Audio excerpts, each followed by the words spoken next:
Olá, pessoal. Vamos começar então mais uma gravação, mais uma aula, né? Agora com uma relação dos tipos de sujeito. Então, uma segunda etapa bastante importante da sintaxe. E a gente vai trabalhar agora em 3 etapas, tá? Sujeito determinado, depois sujeito indeterminado e oração sem sujeito. Então, quando é que o meu sujeito é determinado? Quando eu consigo identificar a presença de um núcleo dentro da minha oração. O que determina esse meu sujeito ser ou não ser determinado é a identificação a partir de algo que possa ser substituído, que possa ser identificado na minha oração como sendo o detentor da informação contida no predicado.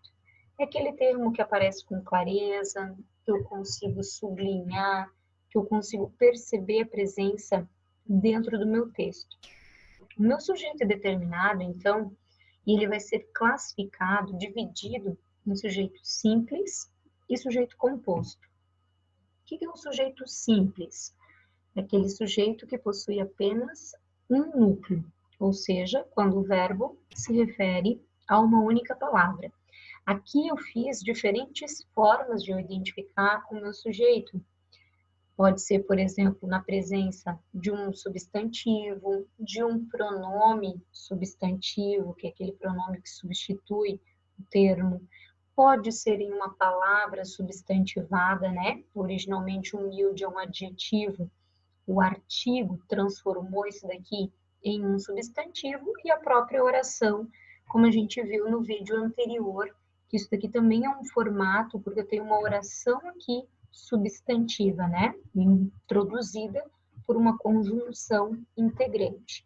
Então, o meu verbo continua sendo o detentor, né? Dessa informação mais clara para a gente, ele vai identificar quem é o sujeito porque ele tem a obrigação de concordar em número e pessoa. Então, eu vou identificar o sujeito e perguntar quem é que. Quem é que viajou? Pedro. Eu tenho um único núcleo, tá vendo? Isso daqui é um sujeito simples. Quem é que aprendemos o alfabeto? Nós. Também a presença de um único núcleo, sujeito simples. Esse meu sujeito, ó, não importa se está no singular ou se está no plural. O que determina o sujeito ser simples é a quantidade de núcleos. O núcleo é sempre a parte mais importante. Aqui ele foi caracterizado por uma única palavra, mas eu poderia ter determinantes aqui. Eu poderia ter aquele Pedro, eu poderia ter aquele aluno novo, aquele abajur iluminado, e a gente continuaria tendo como núcleo apenas essa parte do substantivo, ou de um pronome, de uma palavra substantivada, né? Lembra que quando a gente viu o substantivo, a gente viu que a função dele na sintaxe é a função de núcleo, né? Núcleo de sujeito, núcleo de objetos, núcleo de outros complementos verbais.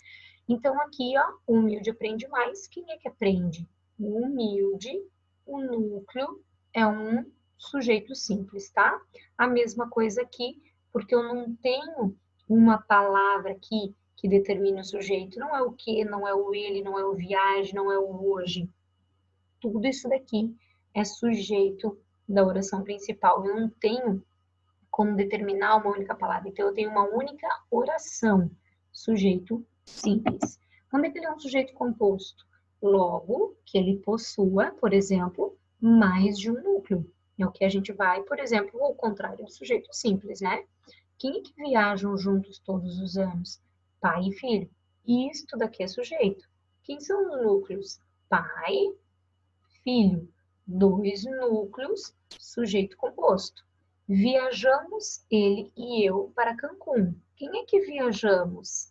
Ele e eu. Isso aqui é sujeito. Negritado, ó, as palavrinhas que serão os núcleos.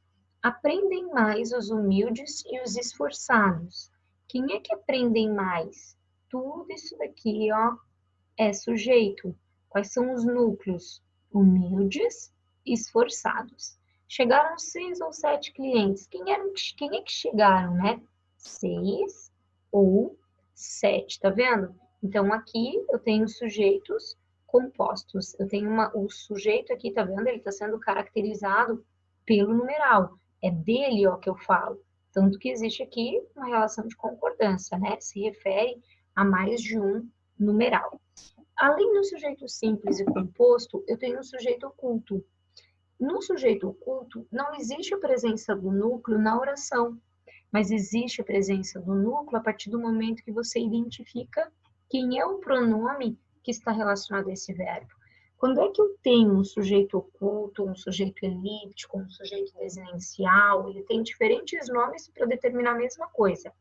É aquele que não está explícito na oração, mas que pode ser determinado ou pela flexão número-pessoa, que é a desinência do verbo que a gente diz, ou por sua presença em alguma oração antecedente, que é quando a gente decide por ocultar o sujeito para evitar a repetição dele. Então, por exemplo, gosto de viajar todos os anos. Quem é que gosto? Não tem uma oração antecedente, tá vendo? Para me indicar. Só que a desinência, a terminação desse verbo, estabelece uma concordância direta com o sujeito. Então, quem é que gosto?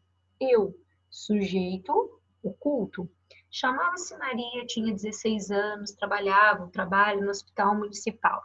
Aqui eu tenho, olha só, uma oração, duas orações, três orações. Aqui é trabalhava, né? Chamava-se Maria, tinha 16 e trabalhava no hospital municipal. Olha o que eu tenho aqui de característica, tá? Uma, duas, três. Aqui a presença do meu sujeito. Aqui não tem mais necessidade de repetir Maria, porque a gente sabe que essas informações continuam sendo sobre ela. Então, para eu evitar a repetição desses termos, eu escolho ocultar. E aí eu faço o que é a elipse do sujeito.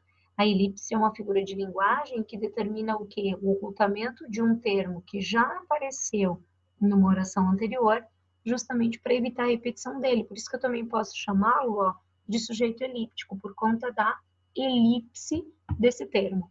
Todo sujeito oculto é, antes de mais nada, um tipo de sujeito simples, porque ele foi um sujeito simples, ou a partir do momento que eu identifico